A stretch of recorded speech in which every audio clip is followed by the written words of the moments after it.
Hej og velkommen til denne udgave af Tro på det. Mit navn det er Stig Ulrichsen, og jeg vil i dag tage jer med på en lille rundtur i Nelson Mandelas verden. Helt præcis vil vi tale med Robert Koch og en masse danske ambassadører, der står bag dette her smukke armbånd, som man kan købe til støtte for HIV og AIDS. Velkommen til og nyd samtalen den næste halve time.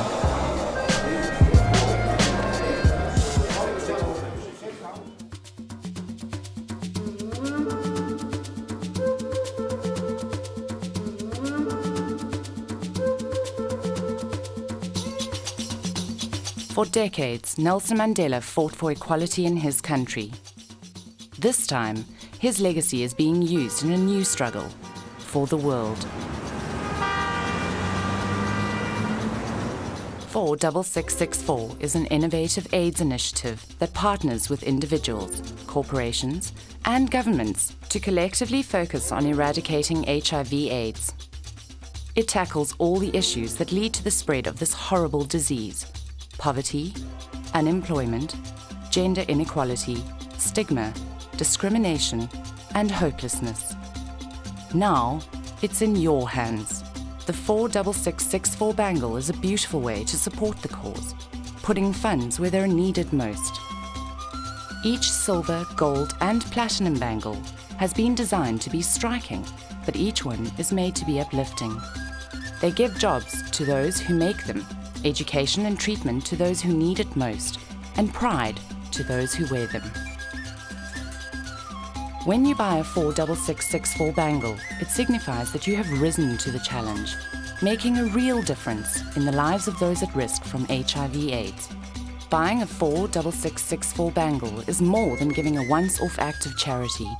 It gives funding to create sustainable programs to uplift, educate, and care for those affected by this pandemic. Hvad har fået dig til at støtte op omkring det her projekt?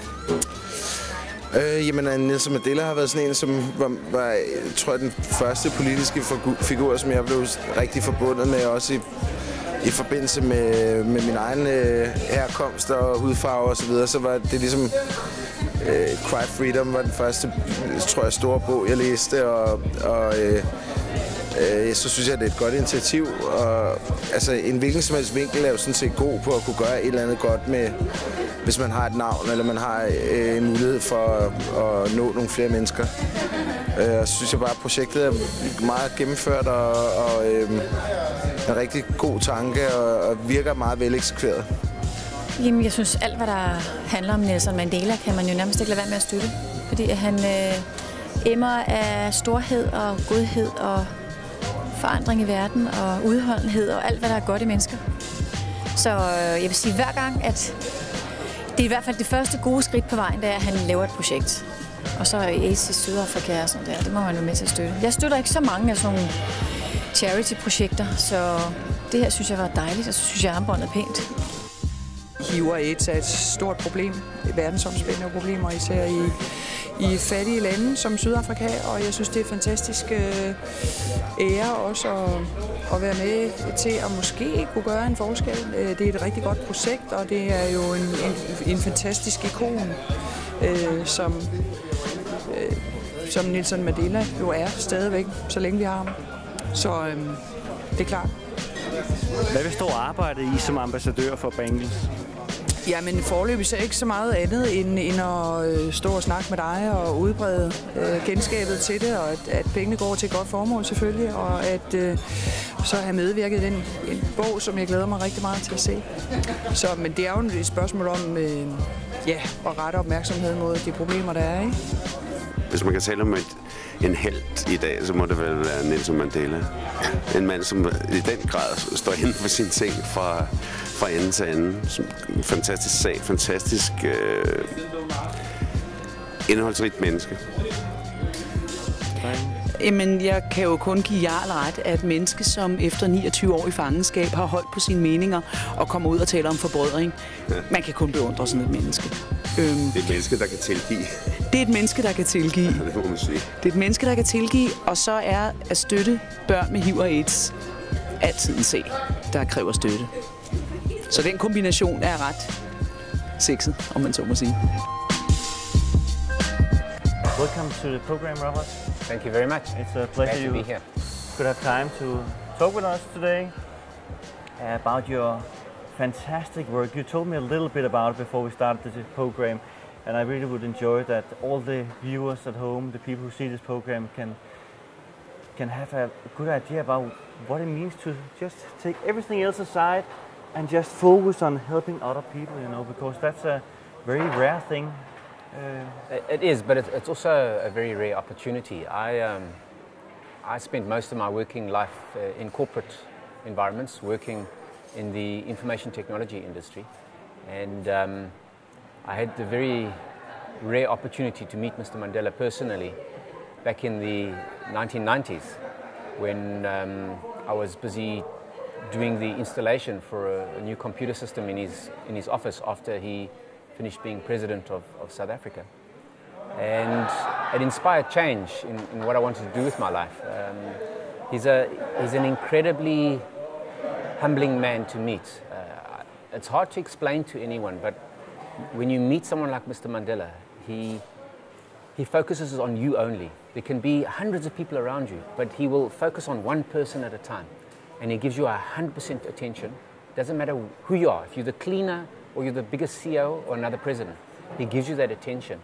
And it's every time I talk about it, I get goosebumps. You know, it's quite a humbling experience. But through my exposure to Mr. Mandela, I started getting involved in HIV and AIDS and looking for money and helping these homes that support children.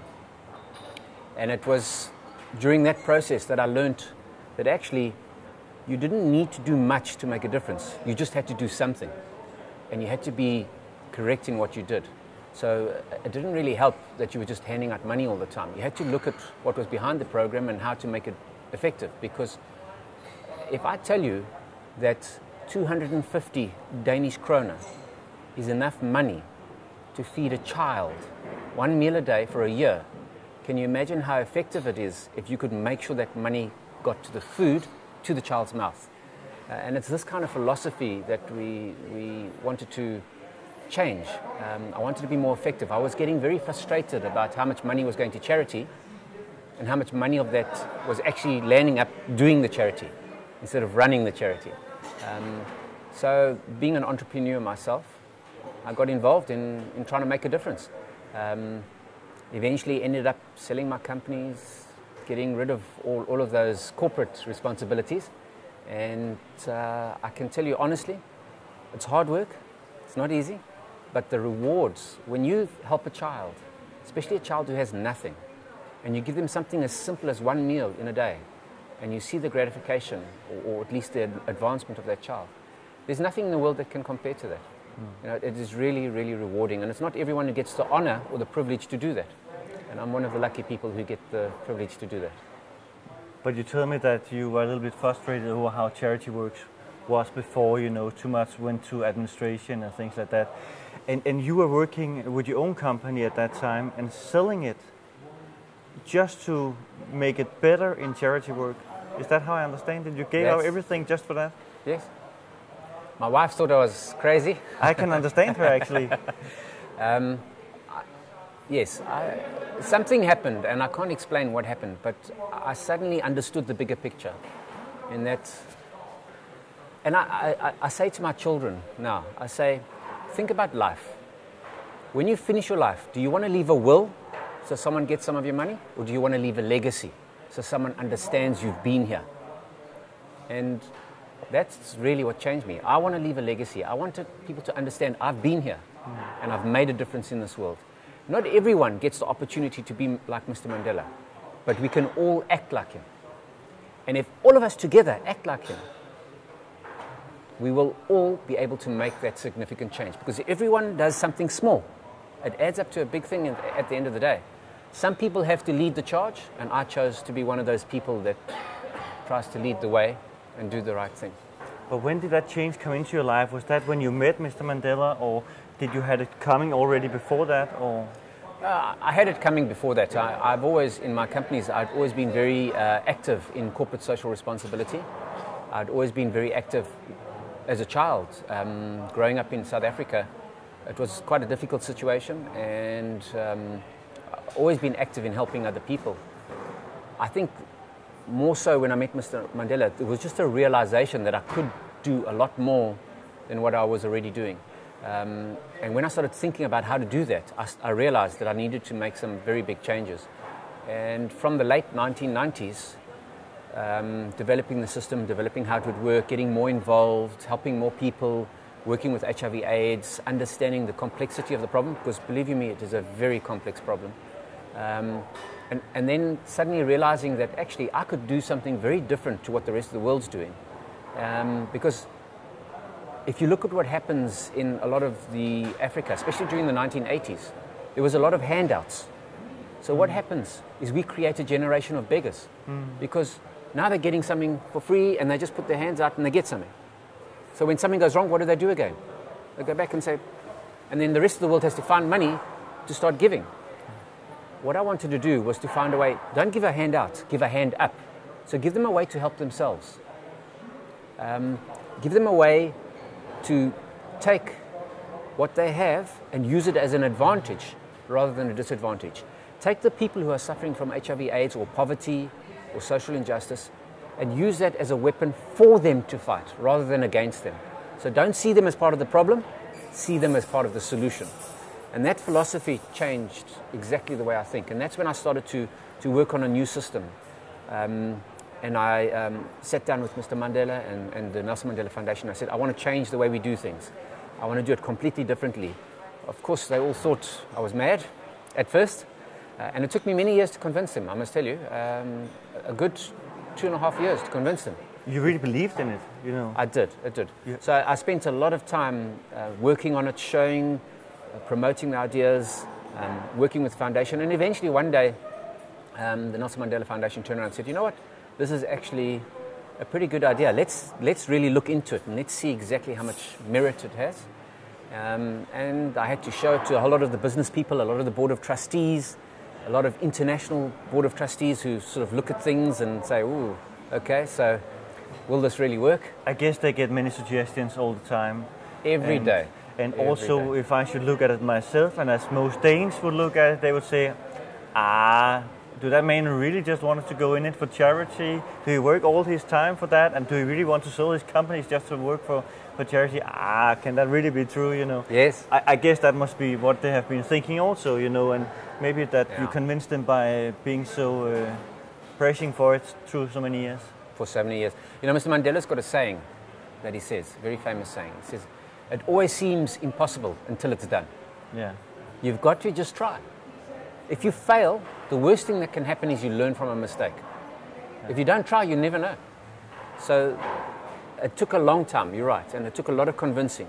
Because think about the concept of what we do. There's 3 main things we wanted to achieve. Okay?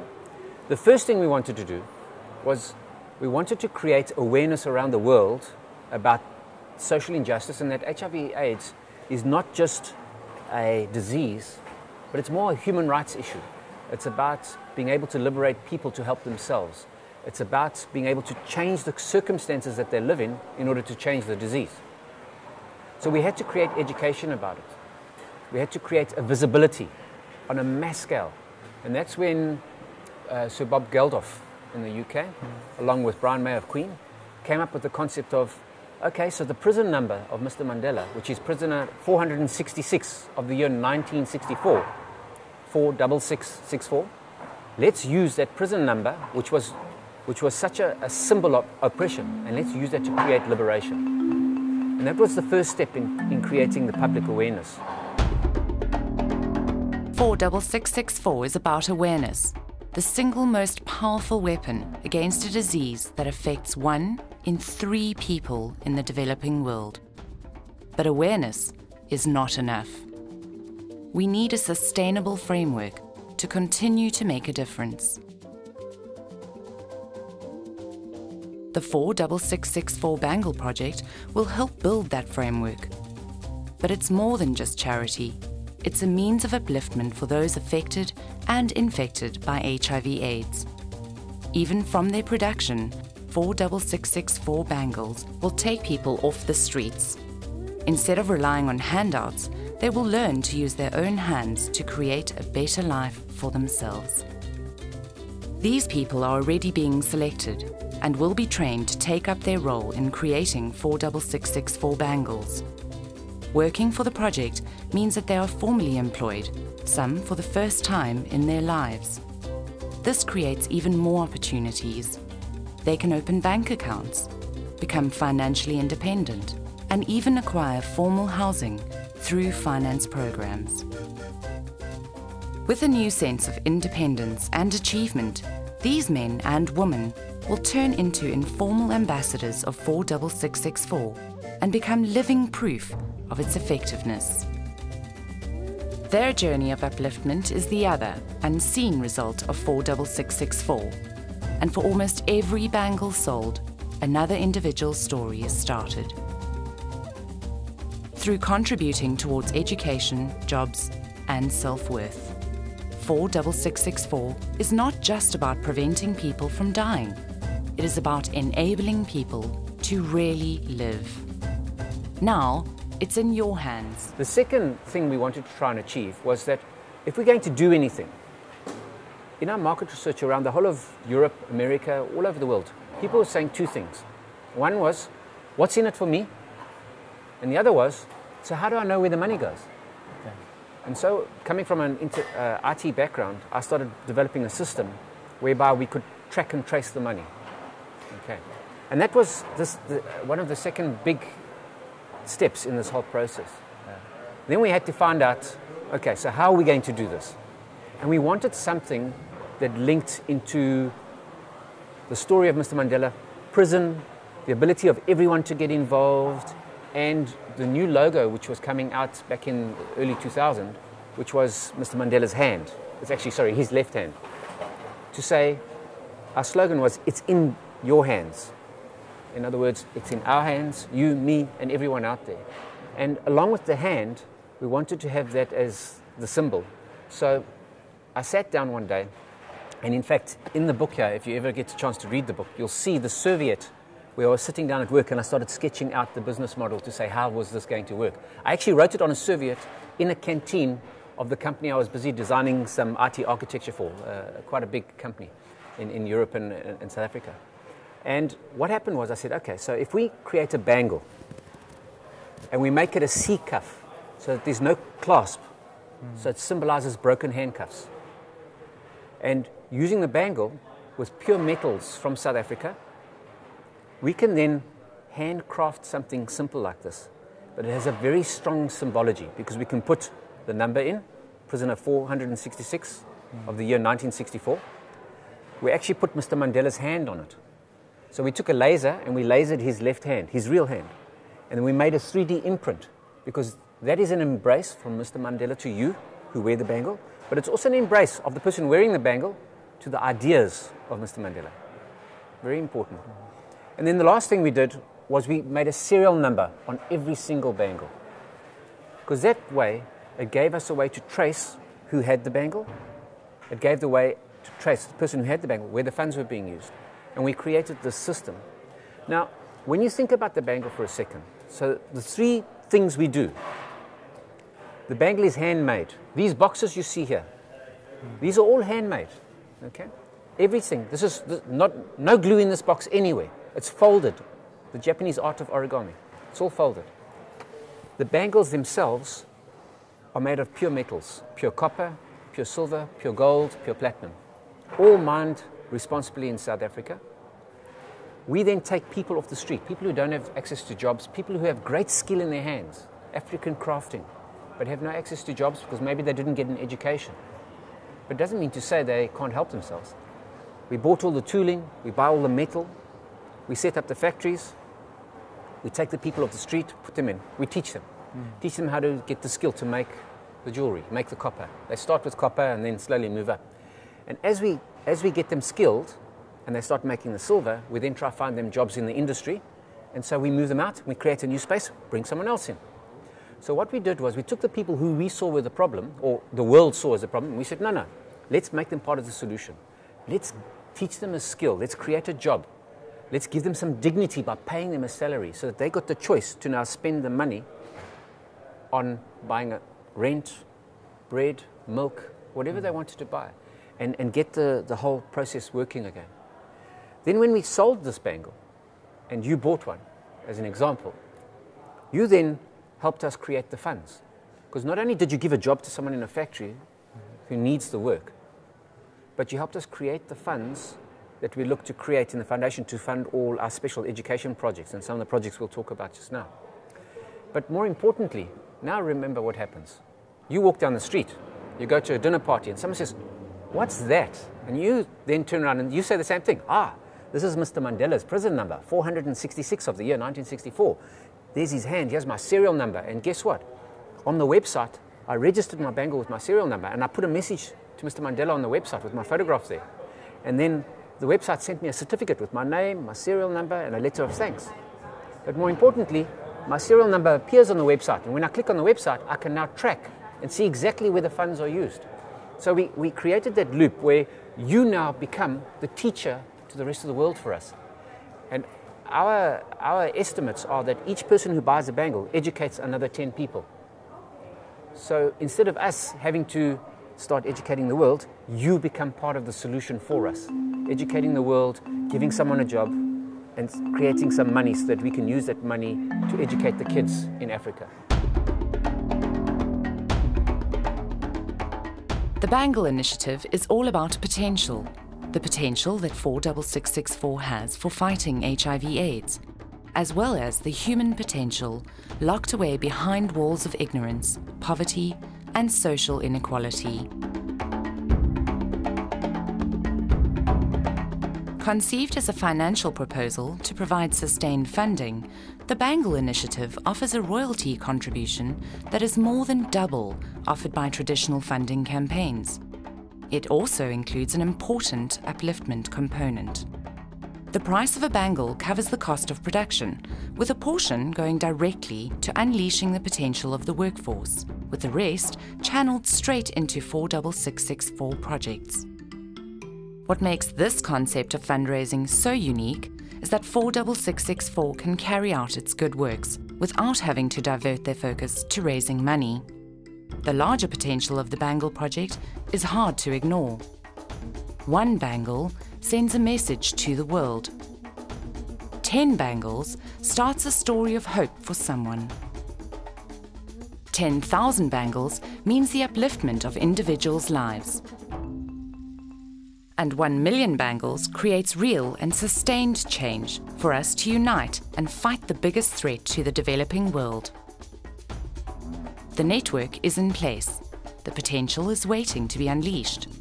Now, it's in your hands. And then again, what's important, what made me say, okay, let me go into this, and I hope that will be the same like many of the Danish viewers and people who watch this, is that I could see where my money went, and I could see that most of it went actually directly to the pockets of the people who need it. Because what have been my problem, like many others, sometimes is that we hear about big salaries for presidents and for the people who work in the administration and whatever, you know. So it's a very little amount of money that really goes to the charity work, you know, or build up something. That's what I liked about this project.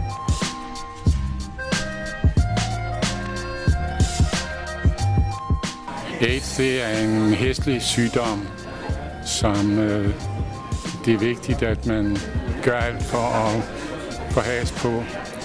Og det andet, det er jo fordi, det er en af denne verdens store personligheder, der står som præsident for det, Nelson Mandela.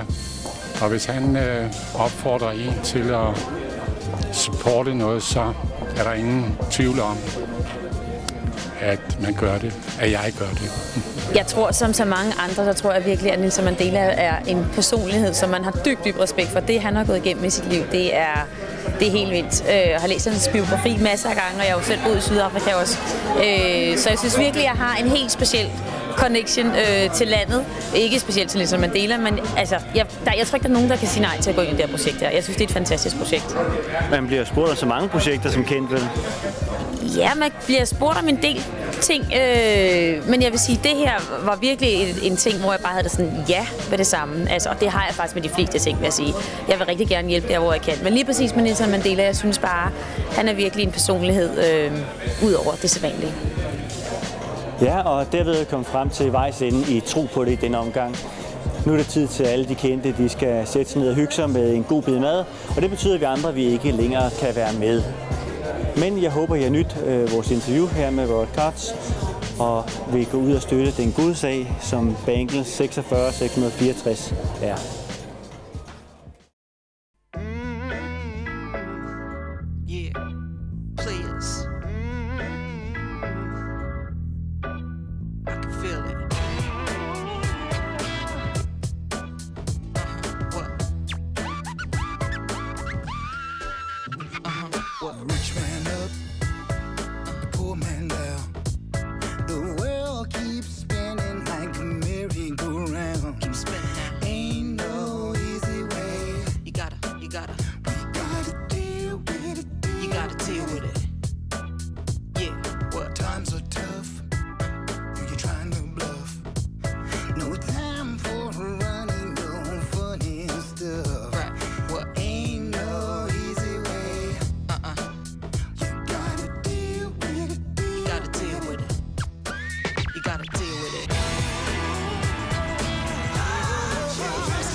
It's in our hands.